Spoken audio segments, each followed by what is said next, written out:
ഫെബ്രുവരി 17 ഇന്നത്തെ daily reflection കണ്ണുകളിലെ സ്നേഹം എന്ന തലക്കെട്ടോടു കൂടി രണ്ടാമത്തെ പടിയുടെ ലേഖനത്തിൻ്റെ തുടക്കത്തിൽ പറയുന്ന കാര്യങ്ങളാണ്. പൊതുവെ ആൽക്കഹോളിക്സ് അനോണിമസിൻ്റെ കൂട്ടായ്മയിലൊക്കെ നിരവധി പേര് ആദ്യം മുതൽ തന്നെ ഉണ്ട്, ഇപ്പോഴും ഒക്കെ ഇങ്ങനെ തന്നെയാണ്. അപ്പോൾ നമ്മൾ കൂട്ടായ്മയിലേക്ക് വരുന്നു. രണ്ടാമത്തെ പടിയെക്കുറിച്ചൊക്കെ കേൾക്കുമ്പോൾ പല ആളുകളും ദൈവത്തിൽ വിശ്വസിക്കാത്ത ആൾക്കാരാണ്. ഈ ദൈവം എന്നൊക്കെ പറയുന്ന ഒരു സംഭവത്തിലൊക്കെ വിശ്വസിക്കുന്നുണ്ടെങ്കിലും അതൊരു അത്ഭുതം പ്രവർത്തിക്കുമെന്ന് വിശ്വസിക്കാത്ത ആളുകളുണ്ട്.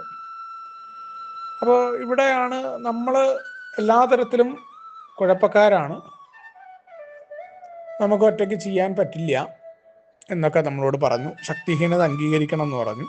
നമ്മളെക്കൊണ്ട് കൈകാര്യം ചെയ്യാൻ പറ്റാത്ത ഒഴിച്ച് നമ്മളെ ഒരു മാനസികമായ ഒഴിയാബാധയുടെ ഇതയാണ് നമ്മളെന്ന പ്രഖ്യാപനം നടത്തിയിട്ട് പിന്നെ അവിടെ ഒരു വലിയ ശക്തിക്ക് നമ്മളെ സുബോധവാനാക്കാൻ പറ്റുകയുള്ളൂ എന്ന് വിശ്വസിക്കാൻ പെടുകയാണ്. അപ്പോൾ അവിടെ ഇത്തരം ഭാഗങ്ങളിൽ ആൽക്കഹോളിക്സ് അനോണിമസിൽ നമ്മൾ പലപ്പോഴും മനസ്സിലാക്കേണ്ട രണ്ടാമത്തെ പടീനെ നമ്മൾ നമ്മുടേതായ രീതിയിൽ വ്യാഖ്യാനിക്കുക എന്ത് വേണമെന്ന് ചെയ്താലും അത് മറ്റുള്ളവർ അതിലേക്ക് അതേ കാര്യത്തിലേക്ക് വരണം എന്നാണ് നമ്മൾ ആഗ്രഹിക്കുന്നതെന്നുണ്ടെങ്കിൽ നമുക്ക് രണ്ടാം പടി പ്രവർത്തിക്കുന്നില്ല എന്നാണ് മനസ്സിലാക്കേണ്ടത്. കാരണം രണ്ടാമത്തെ പടിയെക്കുറിച്ച് വളരെ വ്യക്തമായിട്ട് തന്നെ പിന്നീട് പറയുന്നുണ്ട്.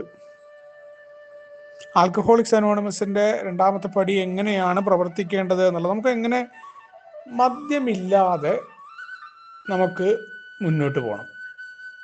മദ്യമില്ലാതിരിക്കുന്ന നമ്മളുടെ ജീവിതത്തിൽ പല കുഴപ്പങ്ങളും നമുക്കുണ്ടാവുന്നുണ്ട്, നമുക്ക് പല സമ്മർദ്ദങ്ങളുമുണ്ട്. ആ സമ്മർദ്ദങ്ങളെ എങ്ങനെ മാറ്റി തീർക്കാനായി പറ്റും? നമുക്ക് ശക്തിയില്ല എന്ന് പറഞ്ഞു, അപ്പോൾ ശക്തിയുള്ള ഒന്ന് വേണമല്ലോ. ആ ശക്തിയുള്ള ഒന്നും നമുക്ക് മാറ്റാൻ പറ്റുന്ന കാര്യങ്ങളും ഈ സമ്മർദ്ദരഹിതമായിരിക്കാനായിട്ട് എങ്ങനെയാണ് നമുക്ക് പ്രവർത്തിക്കുക എന്നാണ് ശരിക്കും രണ്ടാം പടി ഊന്നുന്നത് എന്നുള്ളതാണ്. അവിടെയാണ് നമ്മൾ മറ്റുള്ള മനുഷ്യരെ നോക്കിയിട്ട് അവരുടെ കണ്ണുകളിലെ സ്നേഹത്തെ തിരിച്ചറിയുക എന്ന് പറയുന്ന ഭാഗം വരുന്നത്. അപ്പോൾ അവിടെ മറ്റു മനുഷ്യരുമായി നമുക്ക് എങ്ങനെ യോജിച്ച് പ്രവർത്തിക്കാൻ പറ്റുന്നതാണ്. അവിടെ നമ്മൾ തർക്കത്തിനിടയേ ഇല്ല.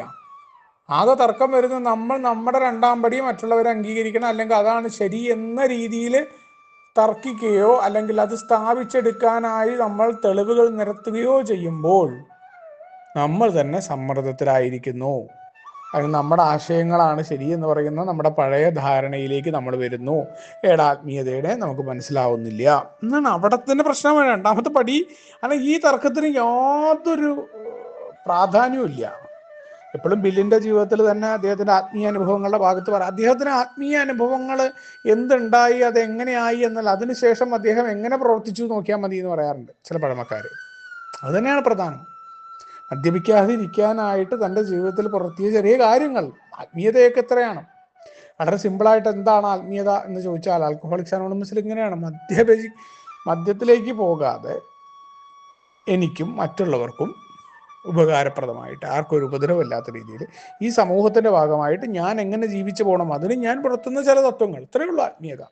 വേറെ പ്രത്യേകമായ ഒരു സംഭവങ്ങളും ഇവിടെ ഒരു മദ്യാസക്തന് ചെയ്യേണ്ടതില്ല. മാത്രമല്ല, എങ്ങനെ സമ്മർദ്ദരഹിതമായിരിക്കാം, അതിനു വേണ്ടിയിട്ട് വലിയ കഠിനമായ പ്രവൃത്തികളും രാവിലെ എത്ര മണിക്ക് എഴുന്നേൽക്കുക, അല്ലെങ്കിൽ ഇങ്ങനെ ചെയ്യുക അങ്ങനെ ചെയ്യുക, അല്ലെങ്കിൽ ഈ ഒരു ഇതൊന്നും പറഞ്ഞിട്ടില്ല. ഏടെ പ്രാർത്ഥനകൾ പോലും വളരെ രസകരവും വളരെ സന്ധി പ്രയർ തൊട്ട് മൂന്നാമത്തെ പടിയുടെ പ്രാർത്ഥന ആയിക്കോട്ടെ, എല്ലാം വളരെ സിമ്പിളാണ്. വളരെ സിമ്പിളായിട്ടുള്ള ലളിതമായിട്ടുള്ള കാര്യങ്ങളാണ് ഇവിടെ പ്രാർത്ഥനയായിട്ട് വരുന്നത്. അപ്പം അവിടെ ആൽക്കഹോളിക്സ് അനോണിമസ് നമ്മളോട് രണ്ടാമത്തെ പടിയിലേക്ക് നമ്മൾ കടന്നു വരുന്നു. ഒരു വലിയ ശക്തി മറ്റു മനുഷ്യരെ ഉൾക്കൊള്ളാനായിട്ട് പോലും നമ്മളെ സഹായിക്കുന്ന സാഹചര്യങ്ങളെ മാറ്റാതെ എങ്ങനെയാണ് നമ്മൾ അതിലേക്ക് വരിക എന്ന് മനസ്സിലാക്കുന്നതാണ്. അപ്പം അത് മനസ്സിലാക്കാനായിട്ട് ഇവിടെ നമ്മൾ തുറന്ന ഒരു മനസ്സോടു കൂടിയാണ് സമീപിക്കുന്നത്. തർക്കത്തിൽ നമുക്ക് മാറി നിന്നുകൊണ്ട്. നമ്മുടെ രോഗം എന്ന് പറയുന്നത് അതിസൂക്ഷ്മമായ ഒഴിയാബാധ നമ്മളിലുണ്ട്. ആ അതിസൂക്ഷ്മമായ ഒഴിയാബാധ എന്ന് പറയുന്നത് കുടിക്കാതിരിക്കുന്ന സമയത്ത് നമ്മളുടെ ചിന്തകളിലെ നമ്മുടെ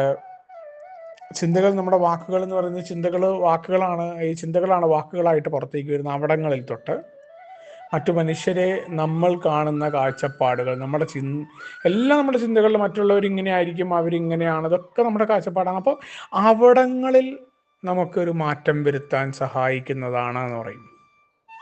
അത് മുന്നേ കടന്നുപോയ ആളുകൾ അത് മാറ്റം വരുത്തിയിട്ടുണ്ട്. അപ്പോൾ രണ്ടാമത്തെ പടി എന്ന് പറയുന്നത് എനിക്ക് പറ്റുന്നില്ല എന്നും മറ്റുള്ള ആളുകളിലൂടെ അത് പറ്റും എന്നുള്ളതാണ്. ഞാൻ എന്നെ തന്നെ ശ്രദ്ധ കേന്ദ്രീകരിച്ചുകൊണ്ട് എൻ്റെ ലൈഫിലും അല്ലെങ്കിൽ എൻ്റെ കാര്യങ്ങളിൽ മാത്രം താല്പര്യപ്പെട്ട് നടക്കുന്ന ഒരാൾ, ഞാൻ അവിടെ നിന്ന് ഒരു ശ്രദ്ധയെ മാറ്റി നിർത്തി കുറച്ചുകൂടിയൊക്കെ വിശാലമായ വീക്ഷണത്തിലേക്ക് കടന്നു വരുന്ന ആശയം കൂടിയാണ് ഇവിടെ രണ്ടാമത്തെ പടി. രണ്ടാമത്തെ പടി നേരത്തെ പറഞ്ഞ പോലെ മറ്റു മനുഷ്യരെ നമുക്ക് ഉൾക്കൊള്ളാനും മറ്റു മനുഷ്യരെ അവരായി മനസ്സിലാക്കാനും കൂടി സഹായിക്കുന്നതായിട്ട് വരികയാണ്. അപ്പോൾ മാത്രമാണ് മറ്റു നമ്മൾ പറയില്ലേ, കണ്ണുകളിലെ സ്നേഹത്തിലേക്ക് നോക്കൂ എന്ന് പറയുമ്പോൾ മറ്റുള്ളവരുടെ കണ്ണുകളിലെ സ്നേഹത്തിൽ ഈശ്വരനെ കാണാനായിട്ട് നമുക്ക് പറ്റുമ്പോഴാണ് ഈശ്വരൻ പ്രവർത്തിക്കുന്നതായിട്ട് മാറുക എന്ന് പറയും. അതല്ലാത്ത ഈശ്വരൻ വാക്കുകളിൽ മാത്രമാകുന്ന ഒരു ഈശ്വരനായിട്ട് മാറും, അത് പ്രവർത്തിക്കുന്ന ഈശ്വരനായി മാറില്ല.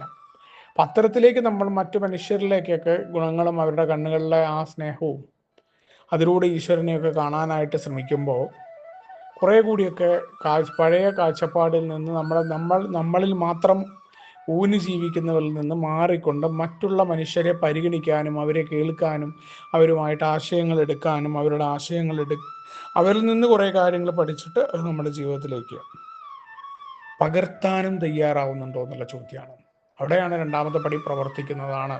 എങ്ങനെയാണ് നമുക്ക് സമ്മർദ്ദരഹിതമായിട്ട് മദ്യമില്ലാതെ നമ്മുടെ പ്രശ്നങ്ങൾ നമ്മൾ മനസ്സിലാക്കേണ്ടത് എവിടെ നിന്നാണിത് ആവിർഭവിക്കുന്നത്, എവിടെയാണ് കടന്നു വരുന്നത്. അപ്പോൾ എന്താ ചെയ്യുക?